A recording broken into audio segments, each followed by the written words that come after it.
சிதம்பரத்துல நீங்க என்ன தொழில்யா பண்ணிட்டு இருந்தீங்க நீங்க? ஓலை கீத்துங்க. இது கீத்து பின்றது.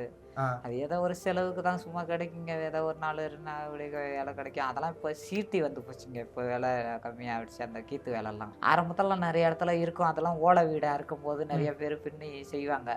அப்போலாம் ஏதோ கொஞ்சம் கொஞ்சம் வேலை இருக்குங்க அப்போலாம். இப்போல்லாம் வந்து எல்லாம் சீட்டி ஆகி போச்சுங்க. இப்போ இந்த கீத்து பின்றீங்க இல்லையா? அப்போ ஒரு நாளைக்கு உங்களோட வருமானம் எவ்வளவு இருந்துச்சு முன்ன? ஒரு 200 300 அப்படி செலவுக்கு கிடைக்குங்க. அத அதை வச்சு வச்சு என்ன ஒன்றும் எதை செலவுக்கு தான் பண்ண முடியுமா? வந்து மேரேஜ் பண்ணலாம் ஒன்றும் செய்யல. கல்யாணம் பண்ணி இல்லைங்க. கஷ்ட சூழ்நிலையால நம்ம வருமானம் கொஞ்சமா வருதுங்க.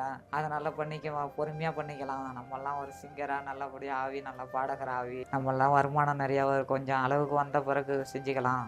வேலை இல்லாத டைம் இருக்கோமே, ஏதோ கொஞ்சம் கொஞ்சம் வருமானம் கிடைக்குது, அதை வச்சுக்கிட்டு நம்ம கஷ்டப்பட்டு இருக்கோமே, சரி பொறுமையாக செஞ்சுக்கோன்ட்டு நான் இருந்துட்டேங்க.